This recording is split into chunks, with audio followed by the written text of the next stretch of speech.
distinguished guests, ladies and gentlemen. First of all, apologies for being late, but I wasn't in charge of my own schedule. And apologies for not lingering afterwards, because you don't keep the Prime Minister of Pakistan waiting. But it's been 40 years since I first visited Islamabad. I was 23 years old at the time, a journalist, and I strolled the streets of Islamabad, Peshawar, Quetta for weeks, waiting for the opportunity to enter war-torn Afghanistan with my guerrilla compatriots.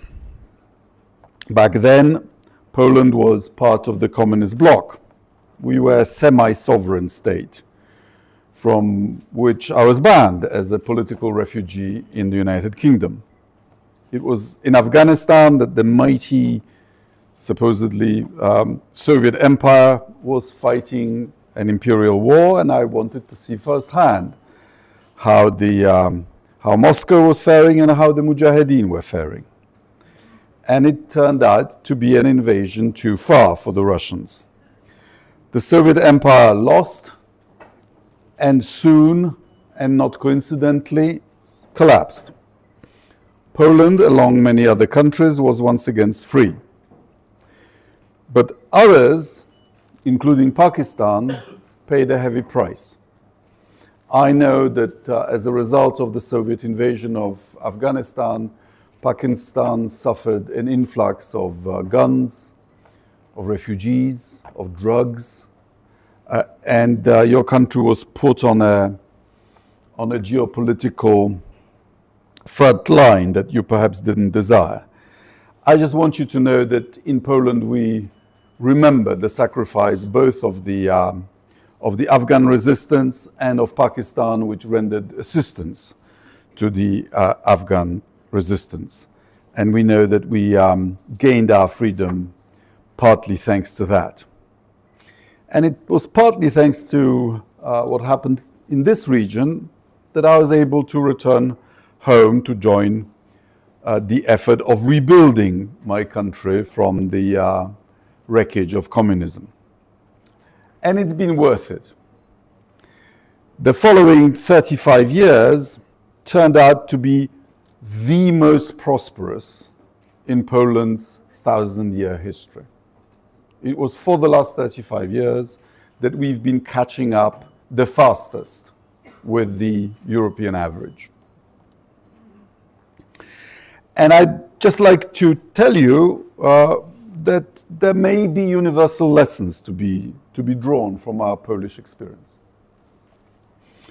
In 1989, we stood at a crossroads. The joy of regaining sovereignty was tainted by the severity of the problems that we inherited.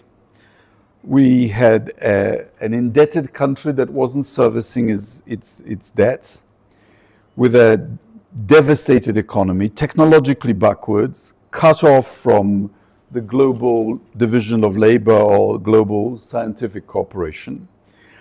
And for many Poles, the only hope for a better future was to become what we called at that time a normal country, by which we meant a normal European country. But many of my compatriots had emigrated. We were a net emigration country for 250 years. And it actually even accelerated after the fall of communism. In 1990, our GDP per capita in purchasing power parity terms was just over $6,000.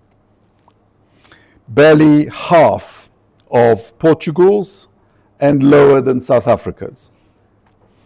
Inflation first rose to 350, then 680% in 1990, I believe. Unemployment, which was, of course, hidden in a state-run economy, quickly reached 15% and went up. Public finances were in pitiful conditions. Once the borders opened, shops and markets were flooded with Western goods that hardly anybody could afford. We knew we could not rely on modern industrial base because we didn't have any. We could not rely on intergenerational private wealth because that was plundered by the Nazis and the Soviets. Unlike some other countries in Europe, we could not turn to our former colonies because we were ourselves colonized in the 19th and 20th centuries. We were never a colonial power. The new democratic leadership had to make difficult and painful decisions. Yet, without a rapid transition to a liberal democracy and market economy, Poland's growth would have been far slower. In fact, our post-communist recession, which everybody suffered, was the shortest and shallowest because we took radical reforms. We reintroduced capitalism in 13 bills passed in Parliament with the due date on the 1st of January 1990. And the reforms unleashed creativity and enormous social energy, which had been suppressed. Between 1990 and 2023, GDP per capita, again in PPP, increased by 209%, and we are now richer than Portugal. South Africa's per capita GDP was once slightly higher than ours. Today, we are 3.5 times richer. When communism collapsed, Poland and Ukraine were on a par. And even without the war, we are also now 3 times richer than Ukraine. Our foreign direct investment increased 334 times. Not percent, 334 times. And the value of Poland's exports rose by 28 times. These are not just numbers. They translate into improvements in people's everyday lives. One of the strengths of Polish success is that it is geographically balanced and also socially balanced. We don't have oligarchs and we don't have depths of poverty. Average life expectancy rose by 7 years for women, 8 years for men. Human Development Index increased by 23% with the best result in our region.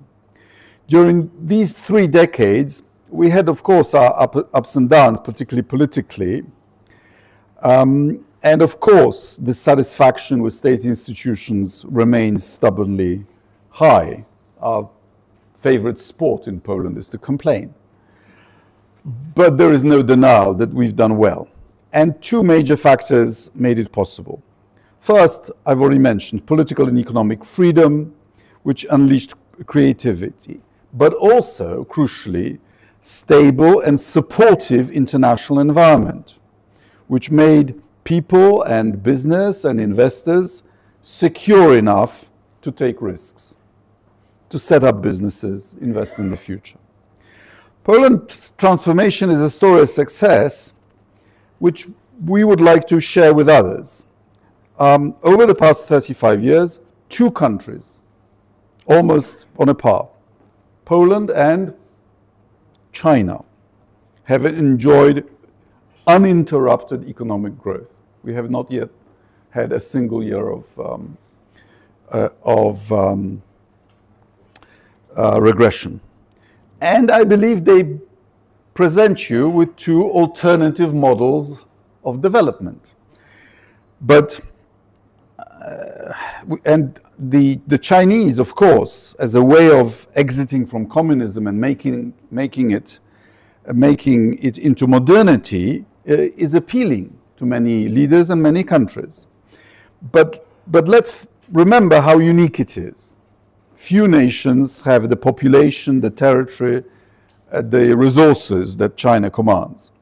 Poland, because of our size, can offer valuable experience to countries that are smaller than China, to medium-sized countries that are charting their own paths to prosperity.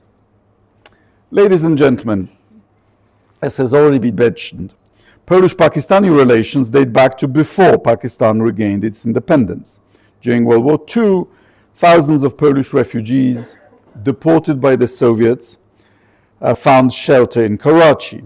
Places like Country Club or Malir became temporary homes for many Polish citizens. There are still 50 graves at the Gora Kabristan cemetery, where some of my compatriots found their last resting place.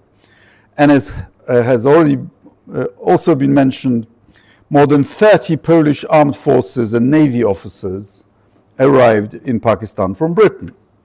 Upon the invitation of the newly created state, they came to share their experience, expertise, to help create the Pakistani armed forces. Achievements of one of those officers stand out. Władysław Turowicz has been mentioned. He served in the Polish Air Force, then in the British RAF. After the war, he and his family found a new home in Pakistan, where he rose to the rank of Air Commodore in the Pakistan Air Force and served as the director of the Space and Upper Atmosphere Research Commission. His wife Zofia, a glider instructor, trained future Pakistani pilots. Their family still lives in Karachi. I was very pleased to learn that one of the streets in Islamabad will soon bear his name, a true hero of both nations. Individual biographies such as these create bonds of affection between nations, which can later translate to concrete action in times of need. These ties still hold strong, which was recently proven by two examples. Pakistani assistance with the Polish departure from Afghanistan in 2021, and Poland's help in the evacuation of Pakistani citizens, mostly students, from the war-torn Ukraine. The latter endeavor was coordinated by the host of today's event, Ambassador Sohail Mahmood, director of ISSI and then the Foreign Secretary of Pakistan. Individual biographies also remind us about long and winding paths of Poland's history. Living between two land-hungry empires, we Poles were long denied freedom and independence. For 123 years, mostly in the 19th century, Poland did not exist as a country after its neighbors erased it from the map of the world.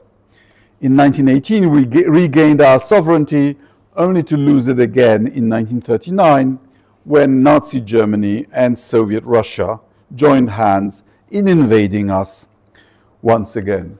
We know a thing or two about Russian invasions. In 1945, when the guns finally fell silent, Poland was technically in the winning camp, but hardly a winner. We had lost 5 million citizens, half of our territory, and lost half of our national wealth. And we became, as I already mentioned, a Soviet satellite state. It took us another 45 years to break free. From the biggest country in Europe in the Middle Ages to a nation without a country. From hard-fought independence to Nazi invasion. From the victory over Nazism to Soviet occupation.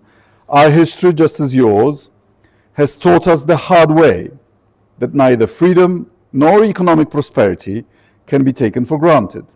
They must be constantly defended, nurtured, and renewed.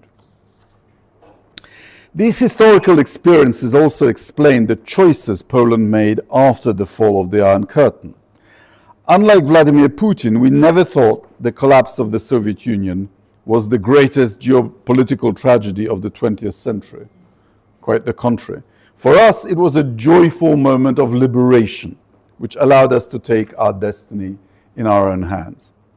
Poland's economic success over the last 3 decades would have been impossible without a relatively stable, rules-based international environment.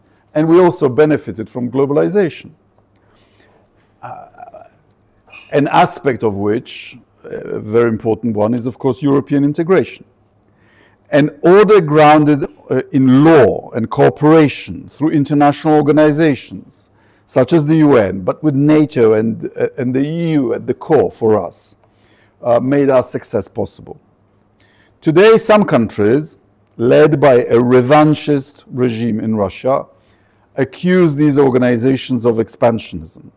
But such claims lack merit. Just ask people in Poland, Latvia, Czechia, Romania, or some other post-communist countries whether they were ever forced to join the EU or NATO. The opposite is true. They all wanted to join to protect themselves from Russian aggression, which was, as you can see in Ukraine, not a bad dream, but a menacing threat.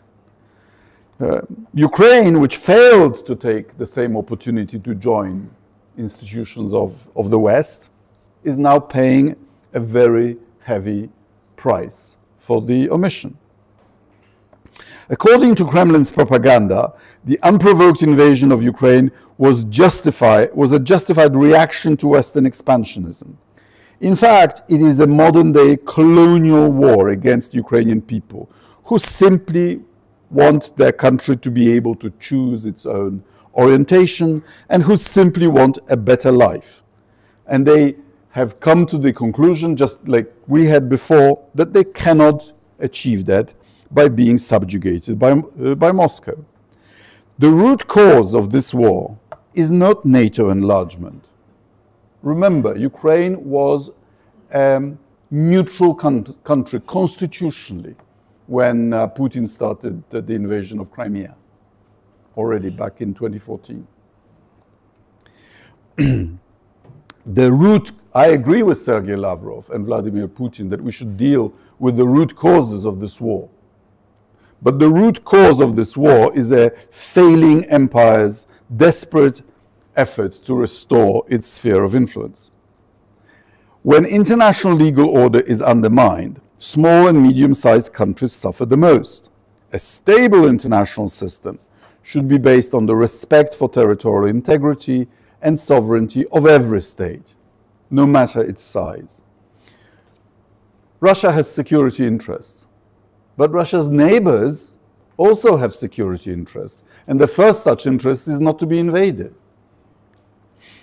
Putin's recklessness presents a grave danger to global peace and security. Unfortunately, Russia is not alone. It is being assisted by some of its neighbors, both east and west of Moscow.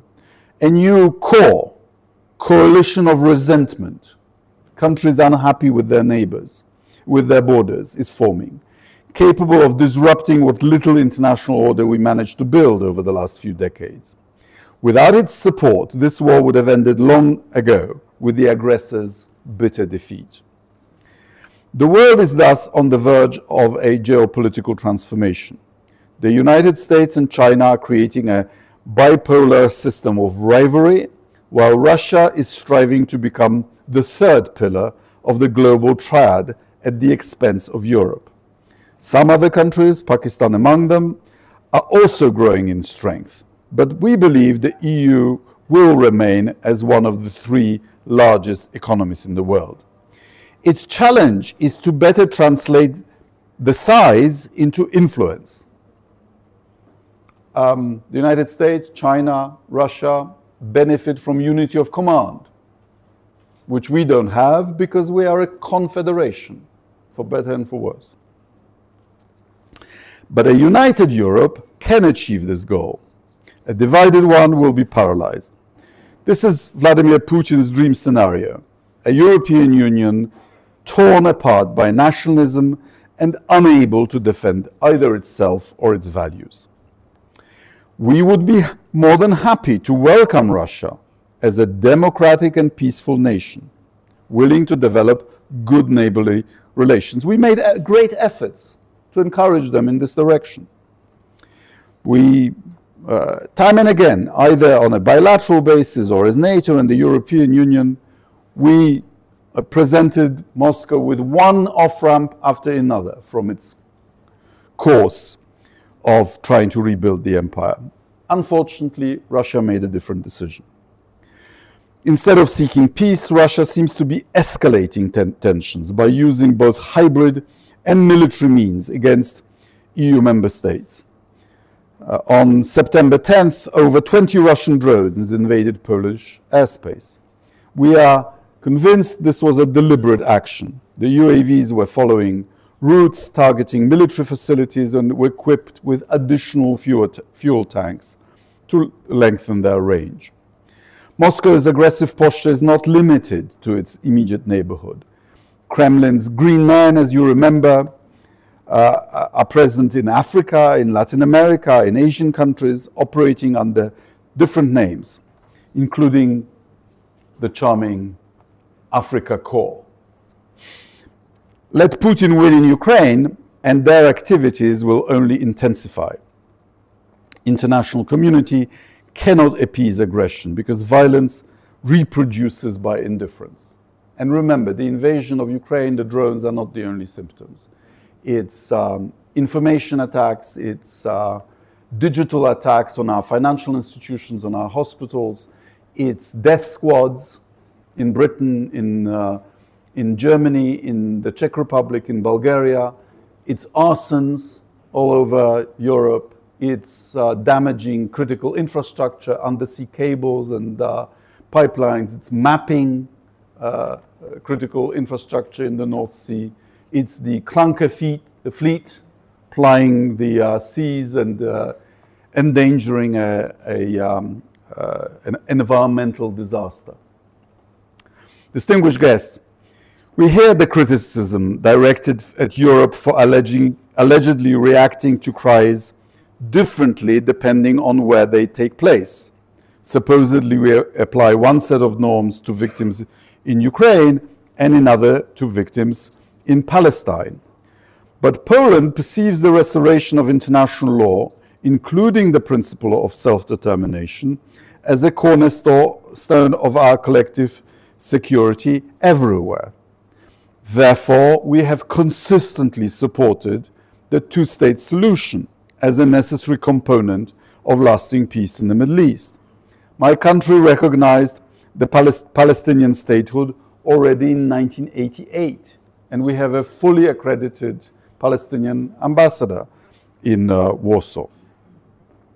Regarding the situation in Gaza, we call for a full implementation of the humanitarian law and for acknowledging the Palestinians' right to live free of fear and hunger in their own land.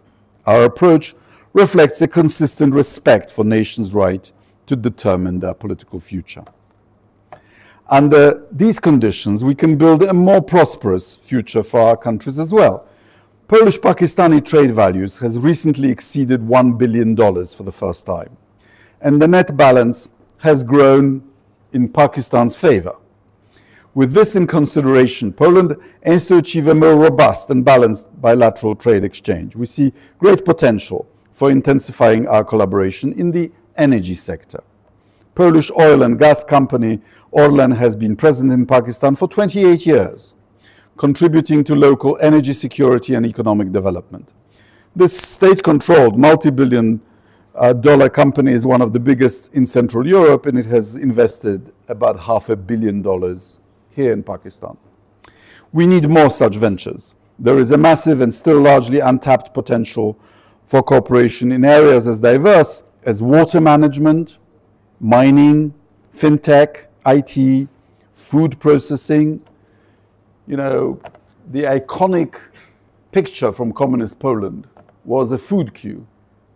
Today, Poland is a huge exporter of food, which shows you the superiority of private farming over collective farms. Green technologies and renewable energy. For both our countries, rules-based international order guaranteed by collective institutions is the optimal environment for economic growth. Poland is ready to share our recent experience and participate in discussions on how to make these institutions more effective and more representative. One clear sign of our growing engagement is Poland's aspiration to join the G20 as a member. We believe this ambition is justified not only by the size of our economy, but also by lessons we have learned, which may help other nations turn their aspirations into success. Poland and Pakistan have both enjoyed significant economic growth over the past 3 decades. The more turbulence and disappointed and disgruntled former empires cause, the more at risk our achievements will be. Our global order is certainly imperfect. It is flawed, as all human creations are. But despite its imperfections and failures, it remains the best tool we have at our disposal to stave off global chaos. Because whatever its failures, the alternative is worse. Yes, it should be constantly updated and amended, but by means of debate and negotiation, not by means of war and extermination. Thank you very much.